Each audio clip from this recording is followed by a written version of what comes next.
Moving forward students, हम discuss करेंगे levelling effect क्या होता है। डिफाइन कर लेते हैं पहले, फिर इसको हम डिस्कस करेंगे thoroughly. Inability of a solvent to differentiate between the strengths of different acids is called as leveling effect. Leveling effect feature होता है एक सॉल्वेंट का, और वो कैसे होता है इसको हम डिस्कस करते हैं वाटर मॉलिक्यूल के अंदर, यानी कि वाटर के अंदर, वाटर एज अ सॉल्वेंट, ये फीचर होता है सॉल्वेंट का।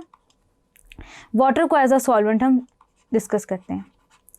स्टूडेंट्स, बेसिक कॉन्सेप्ट ये है कि अगर मैं कोई भी एसिड ले लूँ, for example hydrochloric acid, hydrogen iodide लूँ, हाइड्रोब्रोमिक एसिड लूँ, सल्फ्यूरिक एसिड लूँ या नाइट्रिक एसिड लूँ, उसको जब मैं वाटर में डालती हूँ तो हमारे पास हर केस में हाइड्रोक्सोनियम आयन जनरेट होता है, यानी कि हाइड्रोनियम आयन जनरेट होता है। हाइड्रोनियम आयन अपने एक्वस सोल्यूशन के अंदर स्ट्रॉन्गेस्ट नॉन एसिड है, यानी कि इससे ज़्यादा स्ट्रेंथ का कोई एसिड नहीं होता इन एक्वस सोल्यूशन, और साथ में कॉन्जुगेट आयंस जनरेट करता है। HCl क्लोराइड जनरेट कर रहा है, HI आयोडाइड जनरेट कर रहा है, हाइड्रोजन ब्रोमाइड जनरेट कर रहा है, sulphuric acid sulphate hydrogen sulphate ions जो है ना जनरेट कर रहा है। उसके बाद आपके पास नाइट्रेट जनरेट कर रहा है, नाइट्रिक एसिड। स्टूडेंट्स, कहने का मतलब ये है, या कंपैरिजन का मतलब ये है बेसिकली कि आप जौन सा भी एसिड, जितना मर्जी स्ट्रॉन्ग एसिड आप वाटर के अंदर डालें जो 100% आयोनाइज होता हो, वो सेम स्ट्रेंथ देगा अपने एक्वस सोल्यूशन के अंदर, यानी कि इन वाटर वो सेम स्ट्रेंथ लेगा। क्यों?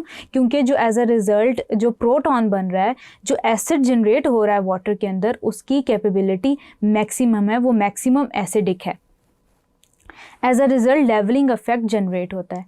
वाटर वो सॉल्वेंट है जो कि रिस्पॉन्सिबल है for the levelling effect of hydrogen chloride, hydrogen iodide, hydrogen bromide, sulphuric acid and nitric acid. यानी कि वाटर के अंदर इन तमाम एसिड्स की स्ट्रेंथ हमें पता नहीं चलती कि कौन सा ज़्यादा एसिडिक है, कौन सा कम है। फॉर एग्जांपल, अगर हम एसिटिक एसिड लें,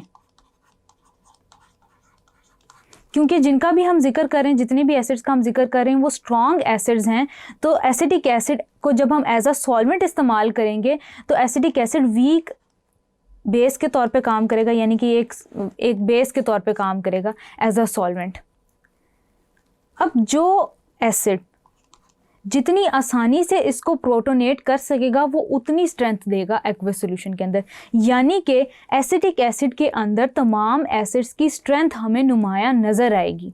एसिटिक एसिड के अंदर अगर हम देखें तो प्रोटोनेट करने का मतलब है कि उसके अंदर प्रोटॉन कितनी आसानी से कोई भी एसिड ऐड कर लेगा, यानी कि एसिटिक एसिड है CH3COO positive H2 plus Cl negative.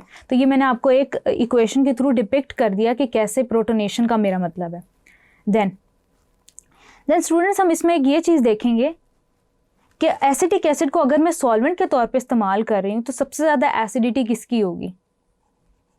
Hydro iodic acid will be equal to perchloric acid, then hydrogen bromide, then HCl। उसके बाद जो सबसे ज़्यादा एसिडिक होगा वो होगा सल्फ्यूरिक एसिड और नाइट्रिक एसिड रिस्पेक्टिवली।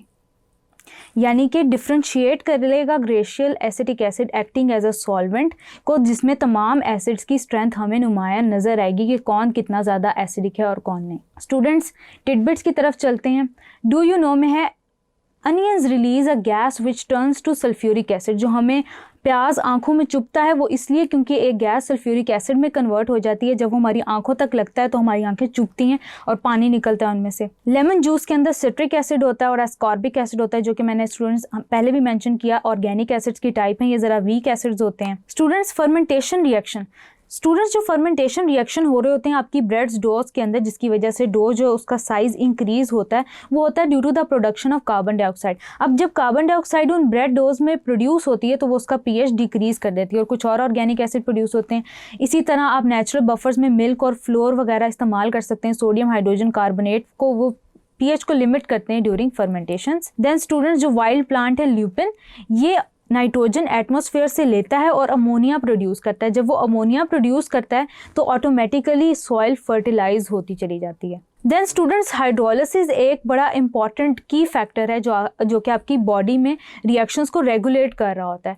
वो कैसे कि जितने भी बायोलॉजिकल रिएक्शंस होते हैं इंक्लूडिंग एटीपी हाइड्रोलिसिस, वो भी हाइड्रोलिसिस की टाइप है। उसके अलावा जो कैटालिसिस ऑफ एंजाइम्स है उसके अंदर भी हाइड्रोलिसिस मेन पार्ट होता है। Catalytic action of enzymes allows the hydrolysis of fats, oils, proteins and carbohydrates. तो इससे आपको पता चल सकती है कि क्या इंपॉर्टेंस है हाइड्रोलिसिस की बायोलॉजिकल सिस्टम्स के अंदर। So students, that's all. This is your on-screen chemistry instructor Rimsha sir signing off from tutoria.pk. I hope कि आपको आज का दिया हुआ एक कॉन्सेप्ट समझ आया होगा। Inshallah we'll see you in the next video with next chapter. Till then, take care. Allah Hafiz.